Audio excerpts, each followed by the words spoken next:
Welcome to the SwineTime podcast here at Pipestone. I am your host, Spencer Wayne. I'm one of the staff veterinarians here. I'm also one of the owners of Pipestone Holdings, and I'm here with one of the other owners and one of my partners, Joseph Yaros.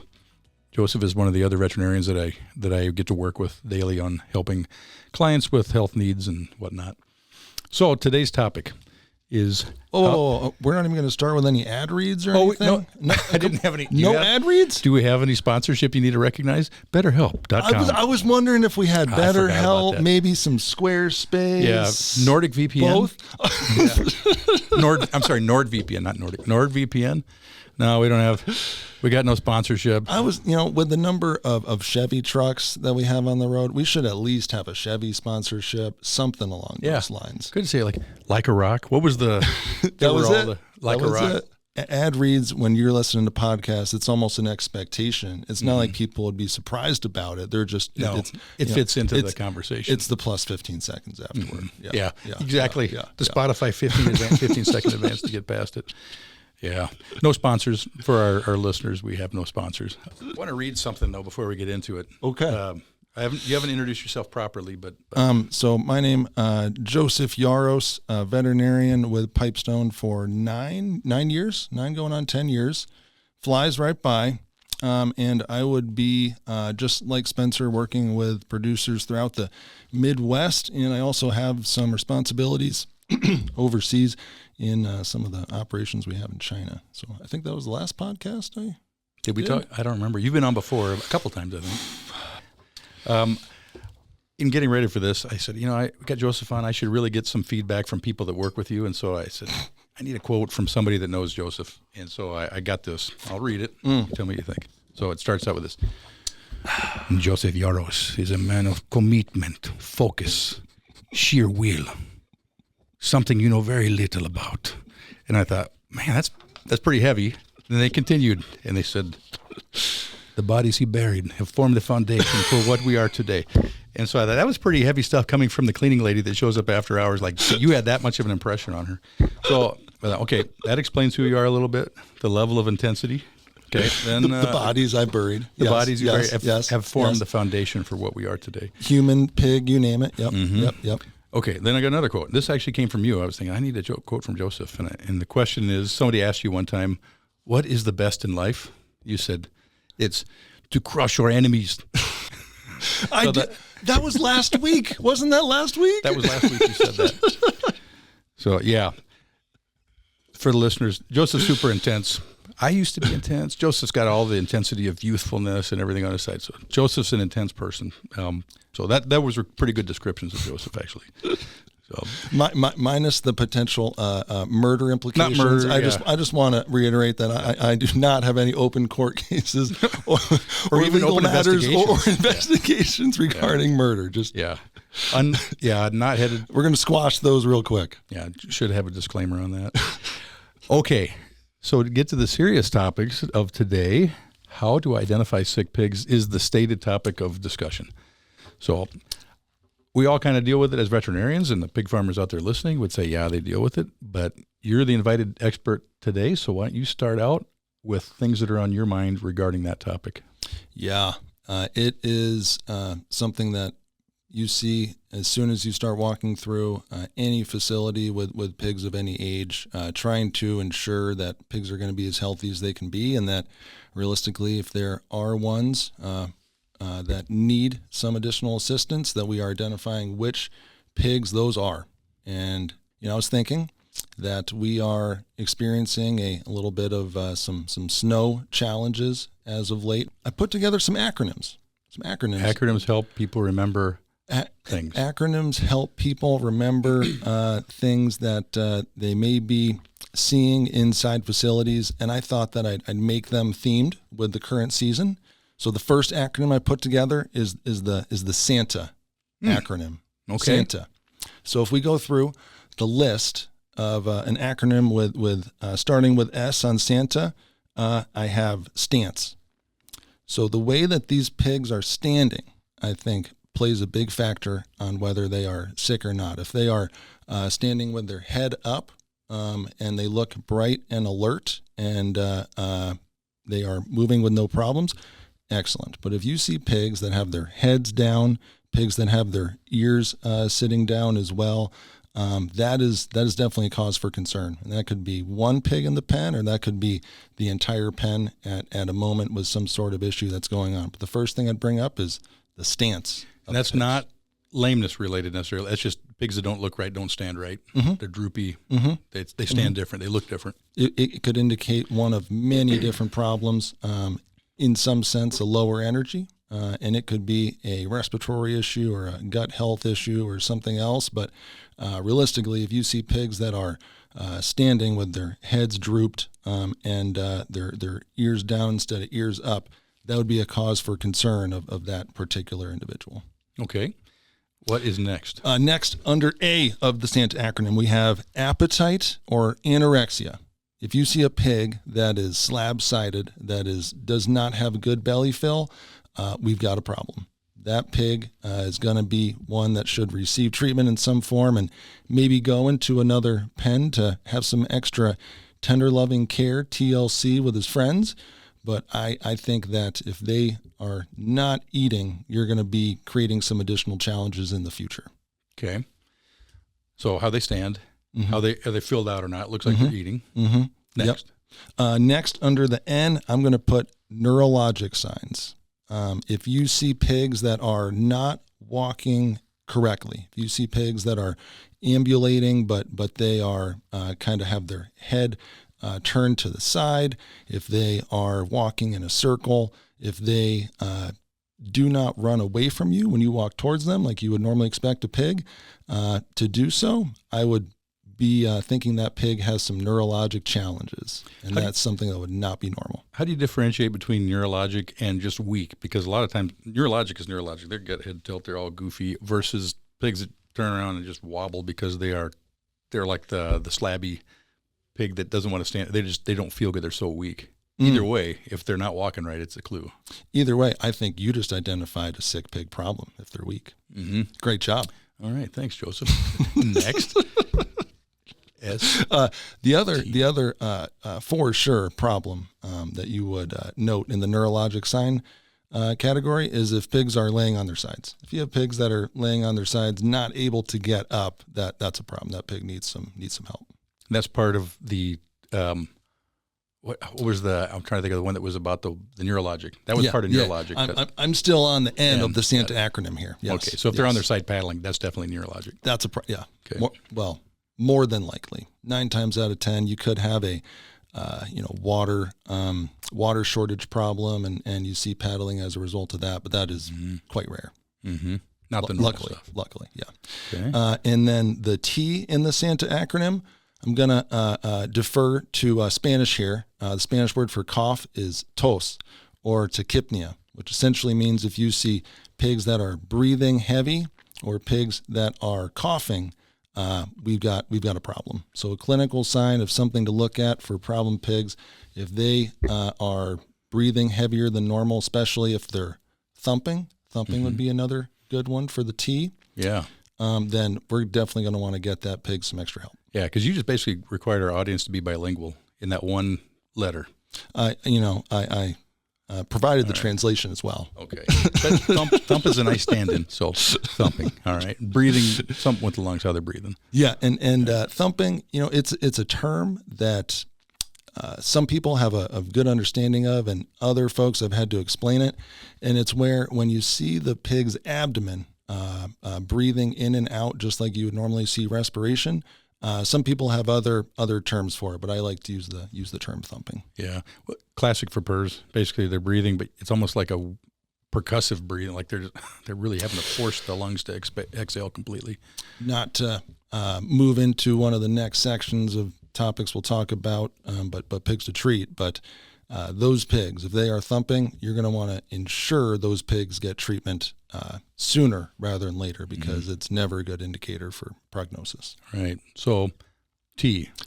So thumping. We've got T, tos, or thumping, or tachypnea, multiple options here. And then the last A in the SANTA acronym, we have ambulation. I want to make sure those pigs are moving appropriately.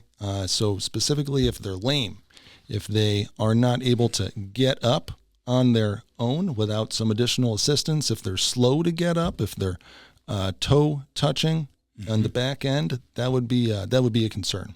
So I would want to make sure that those pigs are ambulating okay, or they are not lame. Okay, that's different than your stance. Stance Correct. is an attitude visualization. It's not a ambulatory in how they're walking. Okay, all right. So your acronym SATAN. A. No, SANTA. Santa. I'm going with Satan. No, Santa. Okay, Santa's better. Stance. We got stance, appetite, neurologic, tuss or thumping. Yep, and ambulation. Ambulation, got it. Santa. Go ahead. I just thought we'd go with the season. Good. Yeah. Okay, so what's the next acronym? The other acronym I put together, fits with the season of winter. So in this acronym of winter, WINTER, I thought that not quite as many different things laid out in the winter acronym, but if we're going to look at WINTER, first you're going to have water intake. That's going to be your WINT, water intake. Okay. And I want to make sure that those pigs are taking in plenty of water. And if you see a decrease from one day to the next, or especially a 3-day rolling average, you've got a problem. Sometimes you won't see changes in the barn specifically, but you'll see a decrease in the water intake. Mm-hmm. You should track that, and you're going to have a problem if it's going down. Yeah. I would say, comment on the side, it's huge and not often done. A lot of times people actually record it, but then don't look if it's decreased or increased. It's only after the pigs start looking bad, they think, oh, mama darn. They actually did go down 5-6 days ago. I'm like, no, you needed to know day number 2 or 3 to take action, not 6 or 7. But the clues are there. It's always precedes some kind of a noticeable health thing, and the water always precedes it. It's not like they got sick and stopped drinking water as much on the same day the water started first. Mm-hmm. Agreed. Right. You need to... I think the important thing is just having the monitor period. I'm kind of surprised how many sites I go to where I say, hey, what's the water intake been? And they will say, I don't have a meter. I'm not exactly sure. Mm-hmm. And in 2025, when we're looking at the technologies that exist out there, it's a relatively cheap intervention to have, or tool to have in place to be able to have a very good appreciation of how your pigs are doing. I know some individuals who they'll have these water meters you can check on your phone from anywhere in the world, and they'll have all their different sites there, and they can wake up in the morning as you're drinking coffee, just like you are, just might not be in as quite of nice of a mug as what you have right now, Spencer. It's a good one. Yeah. You can check the water intake today compared to the last couple of days, and it'll give you an alert if you're more than 10 or 15% lower than what you've been. And that can really kind of drive, hey, where do I need to go today? Boom, right there. And many platforms for that. There's a lot of controllers you can integrate that in. The barn tools set. I mean, there's a whole bunch of different ways to do that. Very least, you got a meter in the barn. Almost always you can record it. No free ads, Spencer. We're not getting any ad reads yet. That's right. Okay. Better help. Okay. But a lot of tools are out there to record that. But it's amazing how many people don't. And maybe they're used only after the fact. Like, yeah, they did go down in their water. Way after the fact. So use it as a tool. WINT. So some people like acronyms where every letter is another word. We're flexible here. But we're flexible. What about the rest of the word? Well, WINT is water intake, and then EE is energy. If you see a lower energy in the barn, like unfortunately when I visit sites or you visit sites, it can often be when pigs are not doing the best. We get calls to assist individuals when there's challenges with their groups. And one of the first things that I will do to get somewhat of an assessment on just how significant the health challenge is you walk in the room, you bang on the wall, and you should get a nice loud bark, a nice loud pig woof type experience. And if you don't get that, you have a pretty good appreciation that there's a big problem in this room. And that would directly correlate to lower energy. And if your group or you see pigs that have low energy, it's usually not a good indicator. Mm-hmm. Yeah, you definitely get a feel for it when you walk in, and you feel so good when the room vibrates for minutes on end because the pigs don't stop moving because they're flying like bees almost. You think this is good. This is good. Okay. All right. So and then, winter. And then the last part for R in the winter acronym is repeat the first two parts. Look at the water and look at the energy. I think that when I am assessing a group of pigs, the most important things you can look at are going to be the water intake and the energy in general. So if there's ever any doubts, refer back to those first two topics, water intake and energy in general. Okay. All right. Water intake, energy, and then repeat the observation just to keep watching it. Yeah. All right. So Santa, winter. And what's next? That's where I'm done. That was it? Got 2 acronyms. Yep. Oh, I thought you had a whole page of them. I crossed out the other ones. Yep. We got 2. Nothing inappropriate there. Okay. All right. We were talking a little before we recorded today. The acronyms are great tools. One of the thoughts as you approach this was, all right, I got pigs to treat.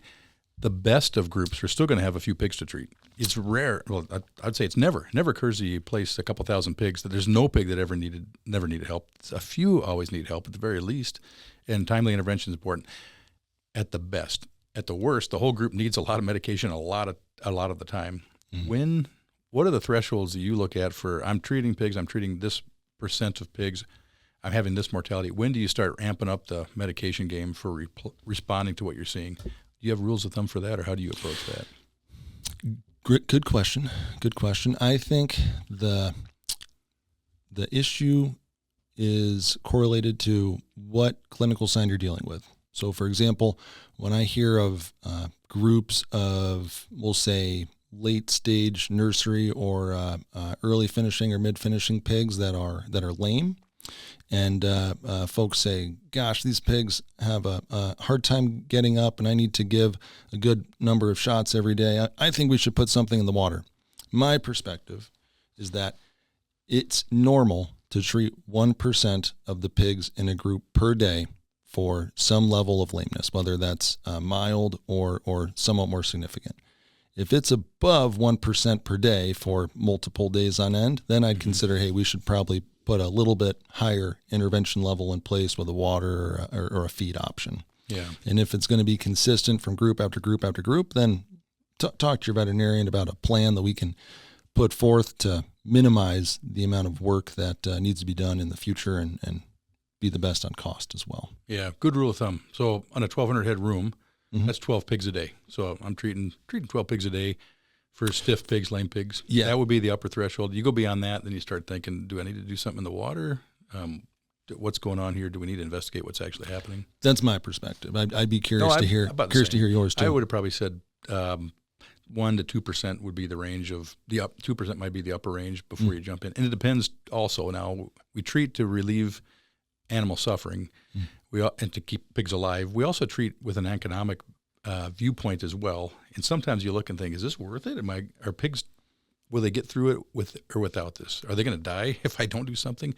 You're looking at when you should intervene, and the bigger the pig gets, the more expensive it gets too. And so there's definitely considerations on when you treat that are cost related. There have to be when you look at what's needed and what you're going to benefit from. Just depends what type of milk you prefer. Some people are 1%, some people are 2%. Yeah. Yeah. I'm actually a whole milk guy, but I'm not going to. You? Yeah. Oh, yeah.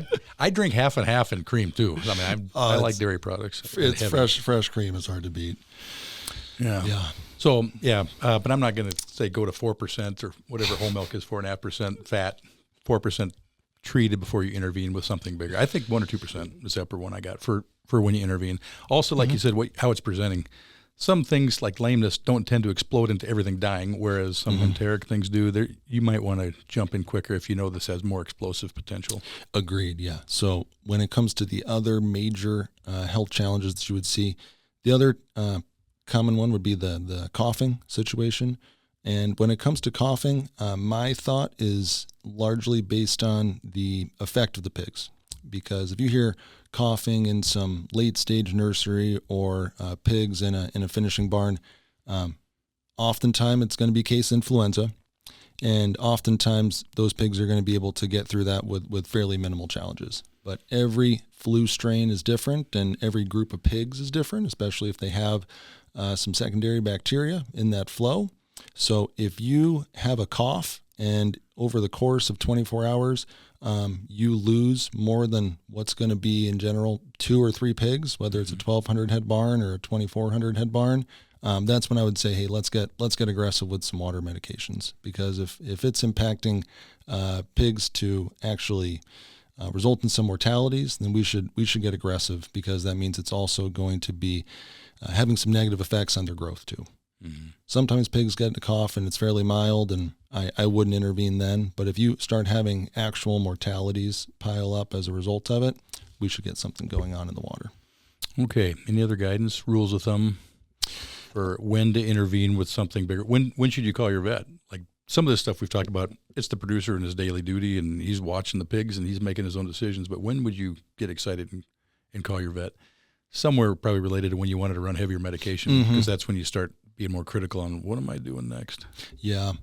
Given the cost of doing some water medications, it's good just to confirm that you're using the right thing, especially based on how significant it is. And I would call your veterinarian and confirm that you've got the right idea and going down the right path. And especially based on the age of the pigs, and when it comes to potential marketing windows, you just want to make sure you're not going to have any withdrawal issues with anything you're thinking about doing. Yep. Use your resources. Yes. Exactly. And then on that, phones, we had a podcast we did that was talking about technology in being a veterinarian and communicating with your clients. Phone pictures, short videos are really handy as well, that you can get some information communicated very well, very quickly without having the person actually there with you. Yeah. I mean, I have some producers that have Snapchat. I'll get Snapchats with pictures. So, there's many different ways to communicate in 2025. I haven't picked up TikTok yet. I don't know if we're doing any TikTok accounts or what that's looking like yet. No, not me anyway. I've heard of TikTok. I've heard of the Snapchats and the Facebook and the Instagrams, but I don't participate very well. Not yet. Not yet. I don't think ever for me. I think that train passed me already. But then looking at the last big, I'd say, health issue that some groups can experience would be some looseness issues. And this is something that I would act upon much more swiftly than either of the lameness or coughing situations, because especially in young pigs that are going to be post-weaning to about 4 to 5 weeks post-weaning, there are some E. coli bugs that groups can get that can result in significant mortality in a very short period of time. And even if you just had, for example, 0.25% dead in one day, you might think, hey, next day's going to be just fine, and it could jump up to 2, 3, 4. It can really start to create a headache in a hurry. And that's why if you have a sudden onset looseness problem associated with small pigs that would be, going back to our SANA acronym, not eating that well, or they would have low gut fill, and then maybe have their eyes sunken in, indicating some level of dehydration, we are going to need to act very swiftly on those groups to make sure mortality does not climb. Yeah, and experience is a good teacher on that. A lot of producers have been through that before, and it's you recognize it very quickly when it's going on once you've been through it and had that kind of mortality, just the extreme quick dehydration that occurs. Mm-hmm. Yeah, speaking of different quotes that you had from me, Spencer, one quote I like to say is that everyone pays tuition when they're learning lessons. You just want to keep that tuition bill as low as possible. Yeah. And when it comes to those challenges with gut health, make those calls quickly, sooner rather than later, because it can really get bad in a hurry. Timely intervention. All right, Joseph, thanks for coming on. Appreciate the conversation and the information you presented here. And I'd say to our listeners, thanks for joining us, and join us next time for the next episode of the SwineTime podcast. And hey, I do look forward to hearing what ad reads we do have the next time that I'm on. And I have a feeling Katie, our producer, is going to edit stuff out on this one. I don't know. She may. She's done that to me before. Thank you for allowing me to join, Spencer. Always a pleasure. All right. Thanks, Joseph. Appreciate it. The SwineTime podcast was created for the pork industry and individual pork producers around the country. Hosted by me, Dr. Spencer Wayne with Pipestone Veterinary Services, the podcast contains pork industry news, advancements in animal care, and how to enhance your productivity. Find the SwineTime podcast at www.pipestone.com or on your favorite listening platform.